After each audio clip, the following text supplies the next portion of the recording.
Good morning to everyone. I guess it's about 10 o'clock Central Time here in Birmingham, Alabama, where I'm coming to you. With COVID, I'm at my house, obviously. First off, thank you to Peter for asking me to come here. I spoke to Peter about 6 months ago, told him some of the things that we were seeing and some of the things that we were doing, and he thought it may be of interest to you. So I want to first say thank you for Peter for having the confidence that this would be meaningful for the team. Secondly, I want to say thank you to each of the companies who's represented here. I understand that the Construction Industry Safety Initiative was founded in 2007, and it's made up primarily of the largest construction firms in America, and the CEOs and safety directors are the two people that attend from each of the companies. So thank you for what you're doing and your dedication to the safety of our construction craft. Peter mentioned I've been with Southern Company for about 30 years, worked in the construction, heavy industrial construction area of Southern Company for the past 20. So safety is a big part of what we think about at Southern and what I've thought about for the past 20 to 30 years, really. Hopefully I'll bring something new to the dialogue. Some of you, I'm not so bold as to say that we're beyond you. I would say that we all have something to learn from each other. So hopefully I bring something novel to this dialogue for you today in some way. It won't be the same for each of you. I've heard yesterday with Corey speaking and today with the panel that y'all are well along the way, and I've worked with many of the firms here and partnered with you on great projects. I know that your safety culture is very strong as it is. Interestingly enough, I'll be talking to you about the safety journey that Southern Company's been on for the past 20 years. And I'll be talking to you in two areas, two journeys. The first is one of an owner, Southern Company being the owner, large utility, I'll talk about that in a moment.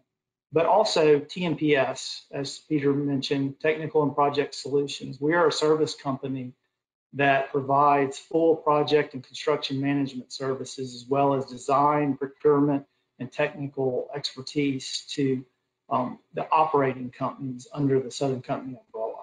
So we are an in-house EPCM firm. Talk about that more in just a minute. So hopefully you'll see some of something that you can relate to because of your own relationship with your owners. And maybe that'll pique your interest a little bit in understanding our own journey within Southern as an EPCM firm, because where I help lead the organization is strictly within TPMS. So with that, we'll get going. So let me introduce you to the owner, Southern Company. We believe we're one of the premier energy companies in America. We have capabilities in all 50 states. We have 7 electric and natural gas utilities. So those are Georgia Power, Alabama Power, and Mississippi Power in the Southeast. Those are regulated utilities.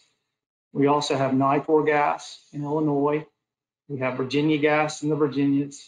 I'm sorry, there's only one in Virginia. What was the last, I guess? Then you have Atlanta Gas and Light and Chattanooga Gas. We serve roughly 9 million customers. Approximately 29,000 employees and 44 gigawatts of installed capacity on the electric side. We have a wholesale entity, Southern Power, that sells through large power purchase agreements, as well as we have a behind the meter solution company, PowerSecure, which it has the largest market share in America of the microgrid technologies, whether it be battery, fuel cell, small distributed energy resources. So we have quite a broad realm of energy companies and energy suppliers. So just want to give you a little piece of what Southern is, because here in the Southeast, we may think that we're big, but we also know that many of you work globally, and to you, we're not the big guy that we think we are sometimes. Now let me introduce you to the organization that I help lead, Technical and Project Solutions. Like I said, we're a subsidiary service company capable of full EPCM services. Important to note, we do not direct hire our craft. We contract with partners such as yourselves. So we have full capabilities to do everything from detailed scheduling, plan of the day, labor broker type arrangements, all the way up to turnkey EPC, lump sum, large projects. And we do them all, everything in between with our contracting structure. You can see here that over the last decade, TPMS, on average, our annual man hours that we've managed is in 12 million range. You can see that that equates to about a spend under management of $1.6 billion. So we're not as large as many of you, but we have our share of large, heavy industrial projects going on across our system. Typical projects you can see at the bottom there, natural gas combined cycles to hydroelectric to just an outage, facility retrofit, environmental controls, as well as compression stations on the natural gas side. So that's TPMS. So that is the EPC firm that I represent within Southern. I'm going to talk to you about the journey that we've been on within Southern Company, and our journey started in 01. You can go back in time, I know it's begun before then, but in 01, that was when we first had a unified safety value that was really proposed, talked about across all of Southern. In 2010, TPMS moved to using a behavior-based safety program. We called it Safety Through Everyone's Participation. In 2014, we were introduced to many of the principles that you heard yesterday from Corey through SafeMap. In 2017, we shifted our metrics. We started looking at new things. 2018, we rebranded safety. And in 2019 and forward, we've really been focused on our systems around safety. But I want to go back to 2016. I highlighted it in yellow there because that was a pivotal moment for Southern Company as well as TPMS. And I'm going to touch on it in greater depth in a moment. But the Safety Culture Survey, many of you participated in a similar survey through Corey. We did it across all of Southern Company. And I'll touch on that, what it meant to us. So in 2001, the journey began. Alabama Power had been using a slogan for their safety message. It was called Target Zero. You see it there. Many of you have similar. Every day, every job safely. This program was really focused on developing a rigorous safety program with rules, making sure that we enforce those rules or train the people on those rules. When you had any incidents, you case managed the medical treatment so that you would try to make sure that the person got the medical care that they needed, but if at all possible, could you keep it below the threshold of OSHA reportable? I think that's, while not always said, I think that's something that we see prevalent in the industry. And it was really focused on, once you had an incident, doing a root cause analysis. I've heard that talked about today, the root cause analysis, which generally back in those days resulted in finding the person that broke a safety rule that led to the injury. At TPMS, you see the chart on the right side of the screen. TPMS in 2001 was the first year that we actually began tracking the project safety metrics. So to understand that, at TPMS, all of our employees are employees of Southern Company, but we don't direct hire the craft. So it's contractors on our sites that we're working with. Before that, the contractors tracked their own safety. We didn't necessarily look in and see what their OSHA recordable rate was on the project. In 2001, we started collecting all man hours, whether they're our own employees or contractor employees, vendors, whatever it may be, and looking at all the safety stats and all the injuries that reach the level of recordable anyway, to look and see what our recordable incident rate was on our major projects. And as you can see, Target Zero, and I think most of you have seen this as well, worked well. Over that decade, you can see where we started at maybe a industry average kind of 3. We drove it down to sub 1.0 in 2009. And that was significant for us because 1.0 had been kind of our holy grail. Could we get down to 1? Now, Target Zero and everybody says 0 is the goal, and it is. But to get to 1 was significant for us. So target 0 really did what we wanted it to do. It started driving us in that way. Now you see 2005, there's an outlier there because we had a project that, quite honestly, you've all had them, that kind of got a little sideways and a little bit just in a bad way, where you had a lot of minor incidents that were coming up and being recorded and reported, and a lot of things going on. But you can see the general trend there. I think most of you have lived through this. The result of target 0, we drove RIR lower, lowest ever in 2009. What system were we putting in place then? Well, all accidents were avoidable. That was what we talked about. All accidents, all injuries are avoidable. We must enforce our safety rules. Case management was stressed. And recordable incidents, that was the metric. The culture, we believe the human worker was possibly the weakest link in the whole safety chain, because after all, it was the human who was violating a safety principle, which led to them being injured. We were trying to fix the person. The root cause was generally directed to find out who violated the safety rule. And nobody wanted to be the one.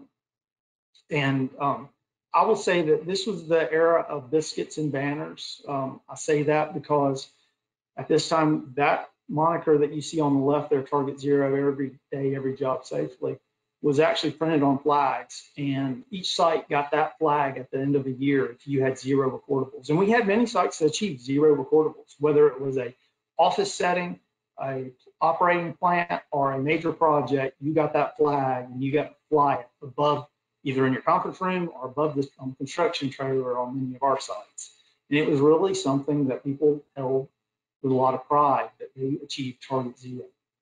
But this also began to create a culture of less than openness. I call it 0 transparency. And I will tell you a story that made me start thinking about this. It was during this time when we had a project team who was dedicated to nothing but outages in the Birmingham area. We had 3 major fossil fuel plants in Birmingham. And that team worked in this year over 1 million man hours on turnarounds. So it was a lot of discovery work, a lot of dirty work, brownfield, and they worked over 1 million man hours over this year, over 1 whole year, and had 0 recordables. That was significant. In February of the following year, they broke their streak, and they broke it when an individual got a particle in their eye. They went to our nurse. The nurse referred them to a doctor. The doctor got the particle out, but because of the scratch on the cornea, he prescribed an antibiotic. It was shortly after this that I had a forum, an all hands on deck kind of forum, where I had everybody come in, and I was walking around talking to different individuals. And I made a point to try and find the safety professional that worked with this team for that year, because I wanted to congratulate them on what they'd done. And before I could say anything, when I saw him, he said to me, "I want to apologize to you for what happened." And that just opened my eyes up right there. Is this the culture that we really want? Because what he was saying to me was, if we could have avoided a prescription antibiotic, I'd be right here smiling today. But because of that, I'm here apologizing to you that we broke our 0 streak. So in 2010, at TMPS, not at Southern, but at TMPS, following those discussions, we started thinking about how can we touch the individual? How can we make this about the individual's safety and not about the numbers? We began talking about beyond 0. We actually had a tagline below the target 0 banner that said beyond 0, leading from the heart. So we came up, and many of you have these programs, many of you have more robust programs than we do, but we started out with a behavior-based program in 2010. We called it Safety Through Everyone's Participation, or STEP. Many of you have worked on our sites, and we ask that you use our STEP database to record your information, as well as if you want to keep it your own, because we find this information to be gold. And you can see what happened to us the year that we really got dedicated to this behavior-based program and really making it about the conversation with the craft worker, not a punitive deal, not an enforcement. We're not the safety police, but really it's all of our responsibility to be our brothers and sisters keepers on our sites. And I want to help coach you, or I want to pat you on the back when you do a good job. We've literally had a step function change in our recordable incident rate. Then you see over the next 4 years that we pretty much plateaued. We had our best ever in 2013, which was awesome. We really thought that we were starting to really break into this safety thing, but it really just kind of flattened out at that. One thing that we noticed at this time was because our owner, Southern Company, while a few plants started to dabble in the behavior-based safety over these years because they saw what we were doing and saw some of the good things that were coming out of it, across the system, we were still target zero. Every metric that we had around safety went back to the recordable incident rate at the end of the day. So every month, every site got a recordable incident rate published. We were doing lots of observations. We were getting lots of information that we'd never seen before. We were being able to use predictive modeling to look and see where our next accident may occur. But that didn't really matter at the end of the day because the overall message was your recordable incident rate is what you'll be held to.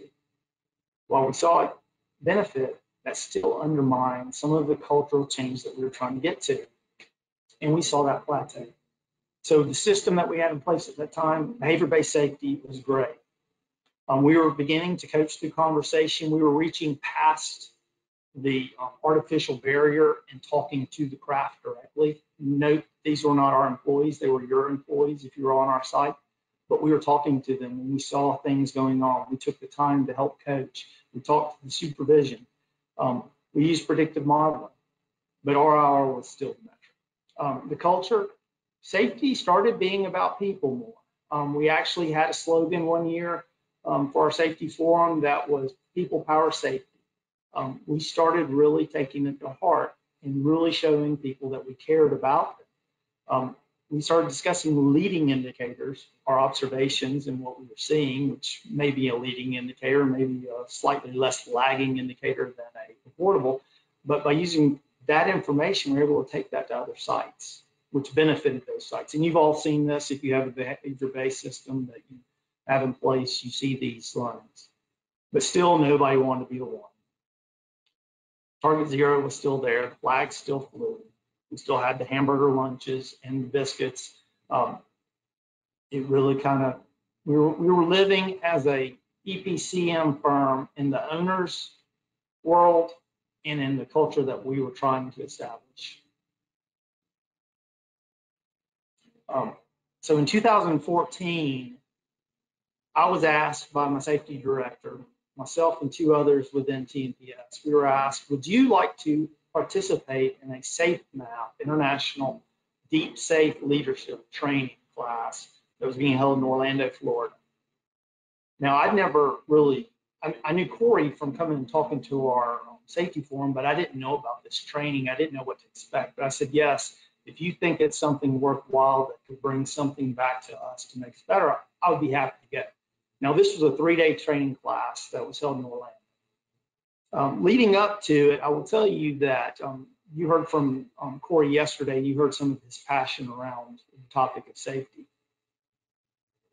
When I started getting emails from Corey's assistant, Nikki, that said things like, hey, here's the pre-work, make sure you do it all. Be prepared to come, with a presentation on this topic and work with this other person that's going to be in your class to come up with that discussion. And then I think it was about 2 weeks before the class, I actually got, my admin came to me and said, hey, they've changed your flight. Instead of flying back out of Orlando at 4 o'clock and being home in Birmingham at 6, they said that you have to be there for the end of the class, and it doesn't end until 4. So your flight's been changed. You're going to fly out at 6, and because of that, you have to take a stop, and you'll be back about 10:30. I really started wondering, what is this safety training going to be all about? Because we've all been through safety training. where you learn about the slope and the setback of a excavation or the standard height of a stair tread or safety around the edge. But this seemed different. And I got to tell you that the three of us that went from TPMS, as I mentioned, we were already beginning to think beyond zero. While Southern was still focused on target zero, in our mind, we wanted to figure out how to engage the worker and get them to think about safety the way that we did and not see us as a police. And we went to this training. You heard yesterday 7 delusions of a near zero company. I think he might have said beyond zero. I forget what he said yesterday, but he said something very important in the class that reaffirmed what we had begun thinking at TPMS. He said 0 injuries as the goal creates a barrier to becoming a safe organization. And that resonated with us. He was really talking about the old thinking, and I'll say that that was the thinking that we were living in. All accidents being preventable, rules controlling behavior, the human is the weakest link, all events controllable, safety, the absence of injury, safety watches over operations. And he introduced us to a new paradigm, one where human performance came in. Human error is human nature. All humans are fallible. So how do you equate all accidents being preventable with all humans are fallible? Systems and culture drive behavior. This became very important to us because we had put a lot of rules in place around safety because we were trying to control and have a compliant culture. Human was the strongest link. That was something that we had already latched on to and tried to figure out how to engage those humans. All events being complex and dynamic. Some of you talked today about the Swiss cheese. You look back and you see the holes and they line up. You look forward and you see a whole bunch of first layer of holes, but you don't know what the second hole is. You don't know what the third one is. And it's always changing. And Swiss cheese is not static, it's dynamic. So how do you become ready to respond to the risk? And also safety must be integrated into operations. So that was what we were trying to do. How do we get the people who are doing the work to be the safety professionals on our side? So something that came to our mind when we were talking about this was an old saying that someone told me. Some of you may have heard it, some of you may have not, but I'd heard this actually back in the late 90s from an executive who was kicking off a meeting with the safety topic. And he said to us, never run a green light. And you can all understand what it means, but never run a green light. Yeah, there are rules in place at an intersection, but if you ever run, and you might want to think about this with your children, right? I have a 15-year-old driving, and I try to tell this to him all the time. Never run a green light. The perception is that a green light means it's safe. But we all know that people get hit in intersections and killed every year or severely injured. What we started to think about was, are we hanging green lights all over our site with our rules and our belief that if you follow our rules, you will be safe? Were we taking the risk preparedness out of our workers? Were we actually telling them, you don't have anything to worry about on our site? At the same time, Southern continued to foster target zero. You see there in the lower right, there's a picture, that is a t-shirt, the back of the t-shirt that I have.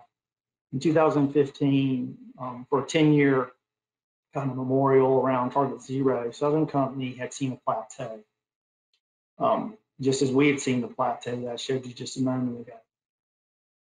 And they believed, and we believe, that target zero gotten us there, it will get us the rest of the way. But we have to re-energize it. We have to reinvigorate it. We have to believe, commit, and act.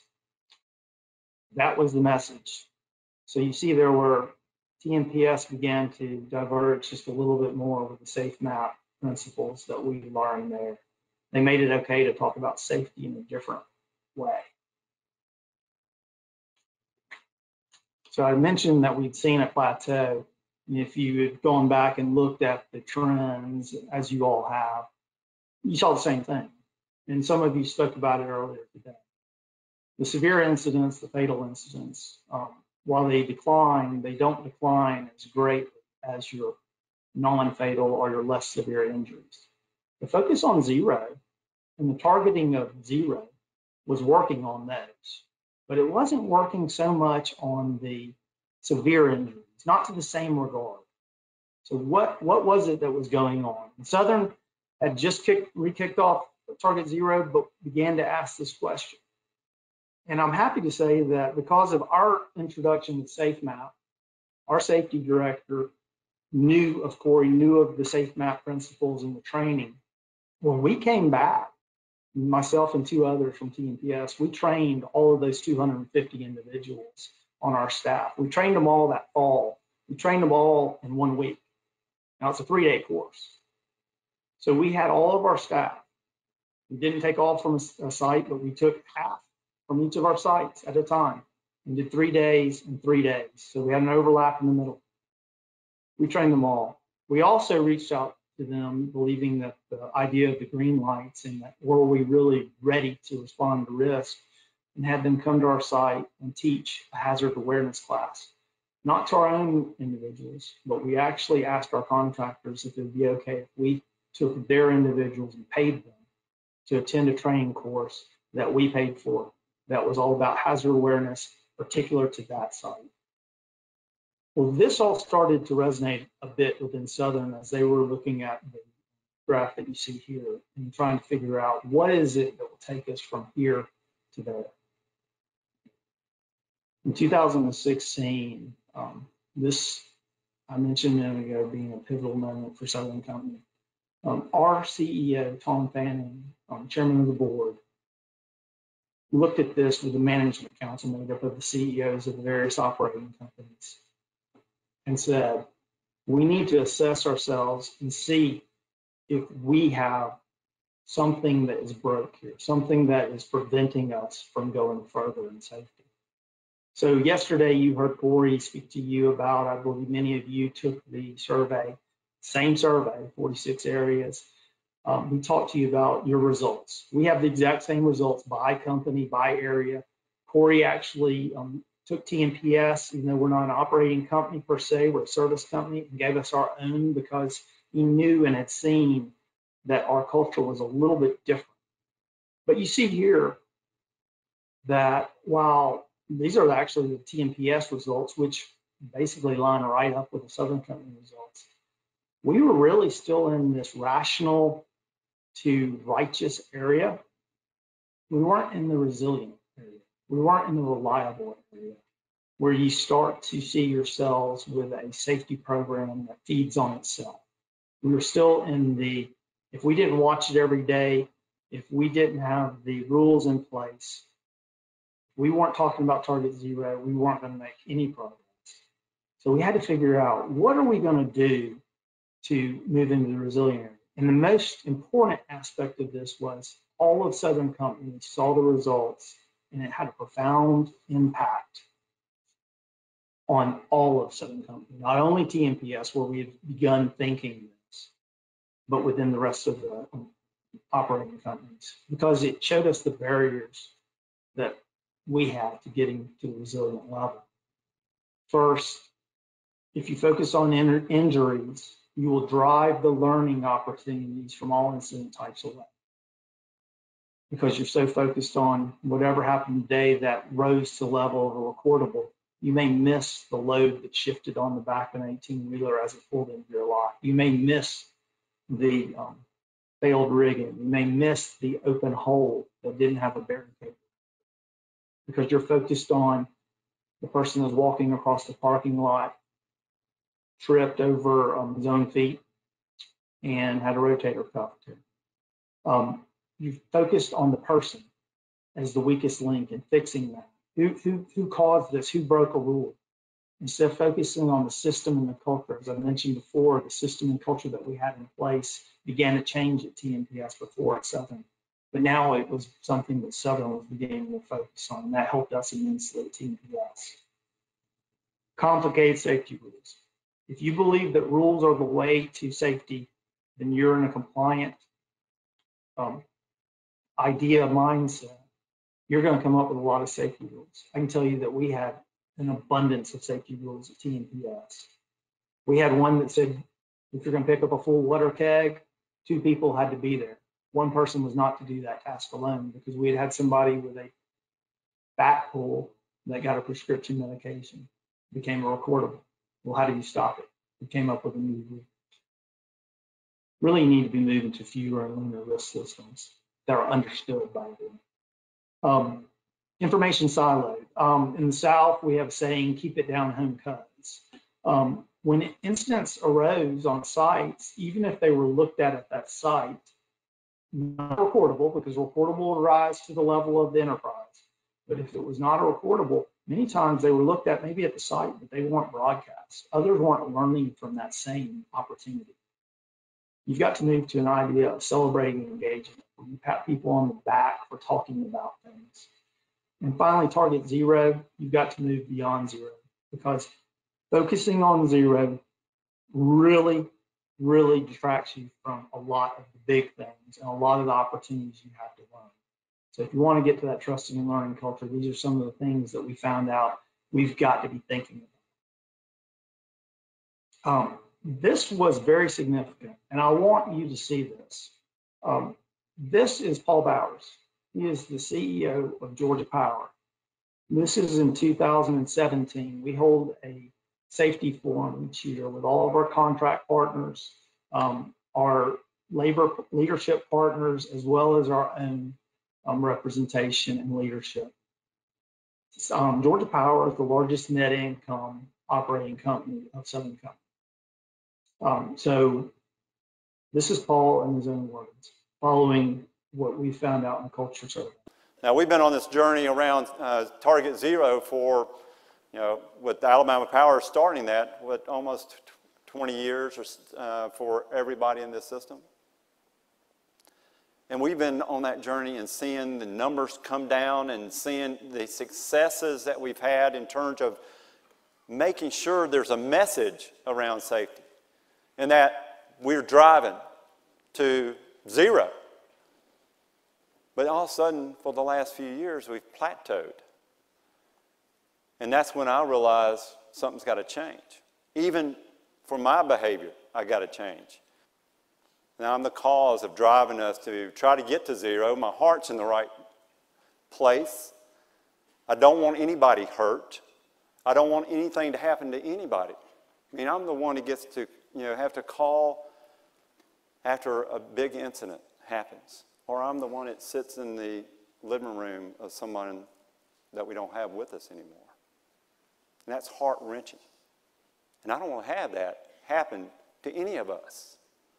So I care immensely for our team, but I was driving us to put numbers on the ground.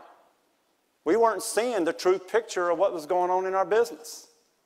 We weren't seeing the incidents. We weren't seeing the things that we could avoid because we're focused on the numbers. So what Paul was saying there was basically that we plateaued, and a lot of the blame for where we had gotten to and not being able to move past laid in leadership. It was us. It was the idea that we needed to target zero. And we were going to that, as many of you in the industry were, because of this, the Heinrich safety pyramid. We were moving beyond that because we started to see what all of you have seen, and that is that your causes of your severe incidents, fatalities and severe injuries, are not necessarily the same as your minor injuries or your near misses, always.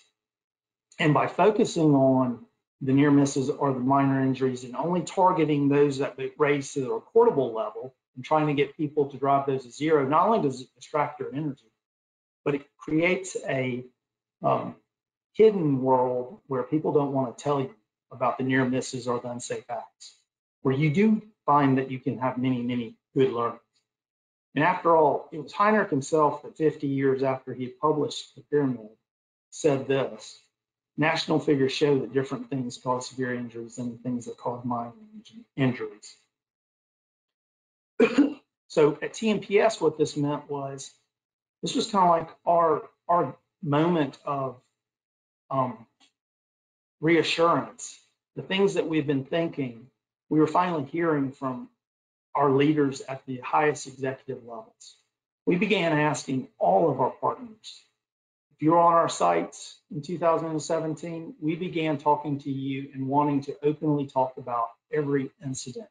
We have a safety call every Tuesday with every one of our contracting partners, as well as every one of our site leaders. And on that call, we beg people to give us best practices, near hits, anything that's happened on the site. And you know what? Something interesting is happening with that call.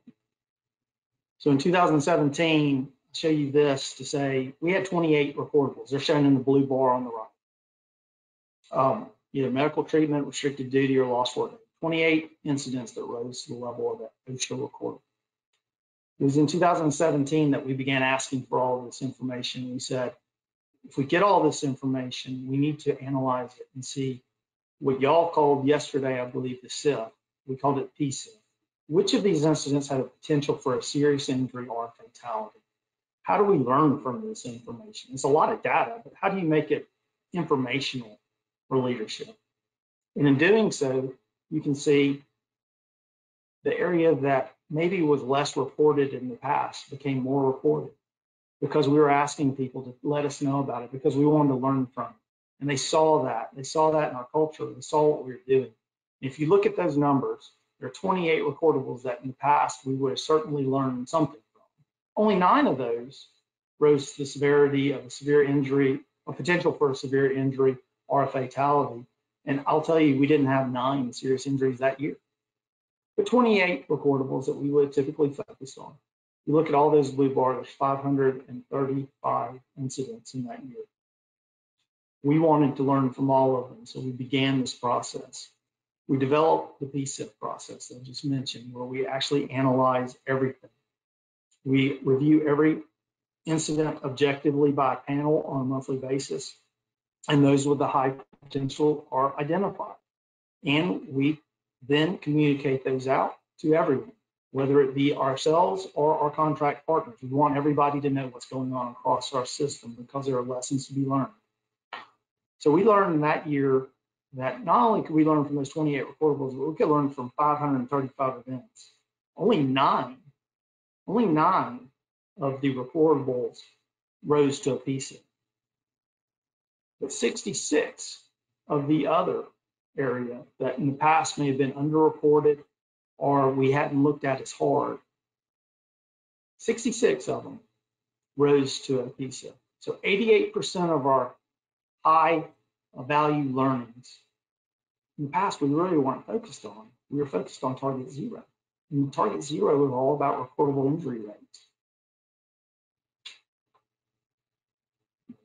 So a natural question when you see that kind of information, as I did in 2017, I asked for it, right? I said, please, let's talk about everything. Our site started giving us everything. So a natural question, any of you sitting in my seat or your own seat, and you started seeing that, and maybe have at your company, what you're going to ask is, are we lucky or good? I mean, only 28 reportables and only 9 of those had a high potential for serious injury or fatality, but we had 66 potential and we had 507 other incidents on our sites. So we began populating this chart and putting it out every month. We call it the Lucky or Good chart. Some people call it our PSIF chart. But what this says is each one of those blue bars is every incident that occurred on our site for that month. If it's in the blue line, it either was a non-PSIF incident, didn't reach that level of potential, or there was a control in place. The red and green bars are those areas that we focus intensely today. And you can see this was the first year that we did it. There were some months that scared us quite badly, where you have 13 or 14 incidents where a control was not in place or was not used adequately. That is what we've been able to take from this. And I can tell you now that our PSIF chart, while the blue bar itself, the height of it, how high should it be? I don't know. And going into this, we told our team, we don't know what good is. Should it be 200? I don't know. Does that mean you're unsafe and you just have too much going on that are causing incidents? Or should it be 0, which means maybe people aren't telling you about things? But I can tell you that I'm very proud of the fact that those incidents don't equal the number of reportables in that month, because I've seen others use this tool and all they learn from are the reportables even to this day. This is unique for us in that we were able to move this fast. So in 2018, I told you we rebranded safety. I would say that in 2018, our safety found its why.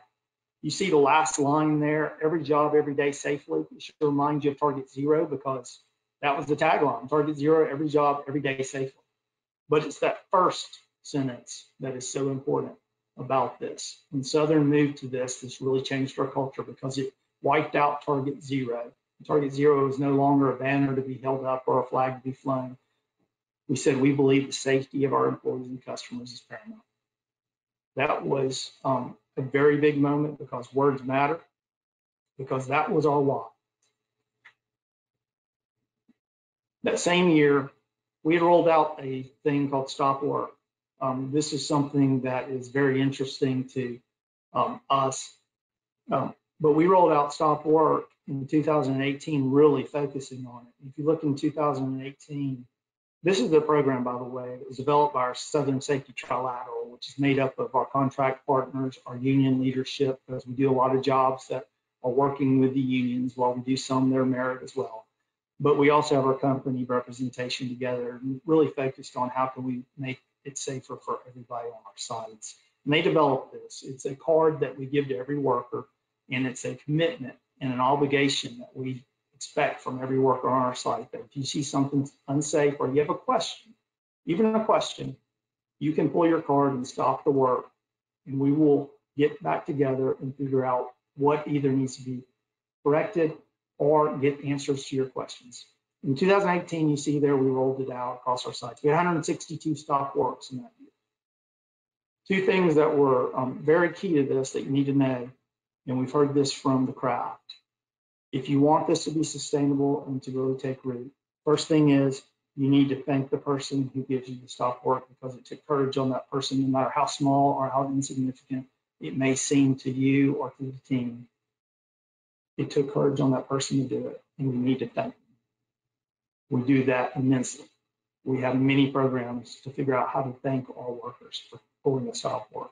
Secondly, you've got to follow up with the person on the corrective action that came out of that stop work. It could be as simple as you retrained somebody. It could be as simple as you got together and everything was okay, but thank you for doing that, because it gave us another chance to look at it and give us more eyes on.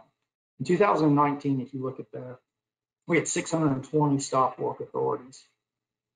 Our union leadership cites this as the most significant program that Southern Company has ever undertaken, and the greatest cultural shift they've ever seen in a large corporation around safety. So I would tell you that stop work works. It gets you 2 eyeballs, and every worker on your site becomes a safety professional for you. It has stopped many incidents. Most significantly, we've seen trades call stop works on other trades without any incident, meaning nobody got upset about it. Everybody took it in the right spirit. They understood that they were there looking out for them. We've had contractors call stop works on other contractors without any fighting or any feuding about it. Everybody got the message. We're here to get better together. One of you that's on this call had a person on one of our sites, as a matter of fact, in a leadership position called stop work. And I thank them very much for it, because they saw something going on which could have led to a very severe load issue on one of our sites. And I thank them for that. And they called it on another contractor, which took a lot of courage. I will tell you this, that when you start asking for all this information, how you receive the bad news, and this can be ugly. You can hear some ugly, bad stuff that you're like, oh, I thought we were better than this. How you receive that is paramount. Story I will give you is that in 2015, a dismantlement contractor came on our site. They were a family-owned business. You know, the uncle was the safety professional for the business. I was talking to the owner, who's the son of the founder, and I told him, I said, I just don't think your safety culture is where it needs to be. It's an art, not a science kind of approach of dismantlement. That's not how we're going to do it. We need you to really buy in. And by the way, this is a long journey. We've been on it for a decade and a half at this point. So, but I will commit to you that I'll be there with you, but we need you to go on the journey with us. He committed to me that they would. In 2017, you saw a minute ago about all the first aids and those things. 2017, first quarter was over. I looked at our first aids, and 2/3 of our first aids, and we had 17 sites in operation on heavy construction. He was on 2 dismantlement sites. So 2/3 of our first aids were from that one contractor. First thing I did was I picked up the phone and I called the gentleman and I said, "You're not getting it. Y'all have not put the right focus here." And he stopped me in my tracks when he said to me, "Robin, my folks told me that if we keep reporting to you as y'all are asking us to, that you're going to run us off." And I talked to them and told them, "No." I talked to Robin. He understands we're on a safety journey. We're looking to get better. And we're going to get better together. And this is a key part of it, is knowing what's going on. He taught me more that day about culture than I could ever teach him about safety culture. So how you respond is very key. We've all heard it. It takes a lot of trust in the bank, and it only takes one opportunity for you to wipe it all out. And that's so key, and I learned that day from that gentleman. I thanked him for that. Why are stop works important? Well, when we look at them, we do the same thing as we do with all the other incidents. We look at what is the likelihood of a severe or fatal outcome from those. And 25% of those 620 were rated objectively by our team to have potential for single fatality, multiple fatality, or disabling injury. That's 155 more incidents. I told you a moment ago, there were 66 incidents that were in the realm of the areas that we hadn't focused so much on before, outside the recordable. So that's 221 new opportunities that we've had to learn about significant issues with our safety program. That's 96% of the total 230 PCIF incidents for a year. 96% of them we typically would not have focused on to learn from. Only those 4%, or that 9, that were PCIF out of the recordable. That's significant to our culture and how we're learning. And it's significant because it speaks to the craft when they see us doing this.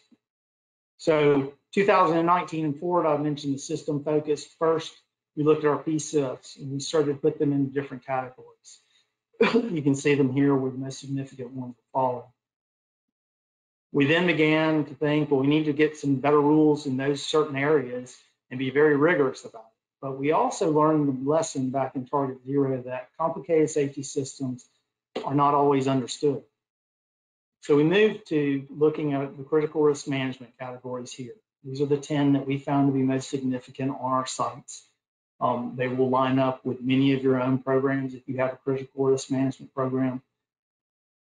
But in attacking those, we said we got to make it easily understood by the craft worker.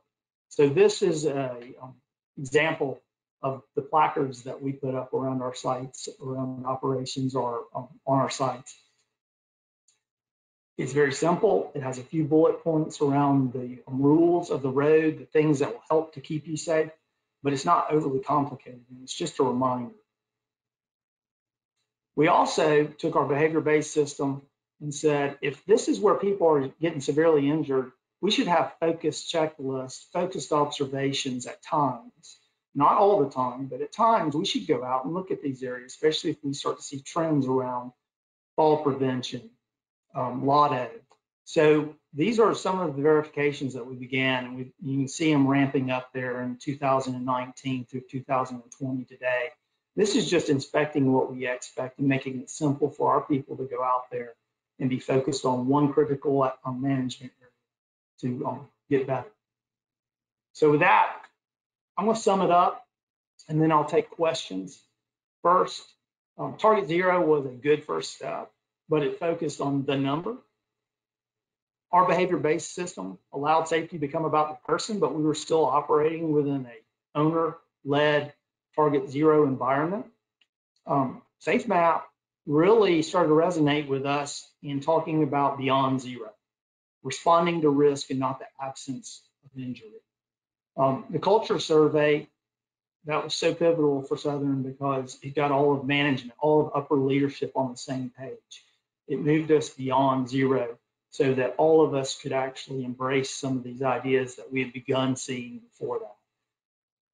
The new metrics began to drive greater transparency and learning. I mentioned the number of opportunities to learn from when you actually get your people talking and openly talking about it, once you move beyond that zero drive. Safety first value, greater safety buy-in from the workers. I mentioned the stop work program. That was so key to getting that buy-in from the workers, because it showed them that we cared enough about them that they could stop the work at any time and there were no repercussions.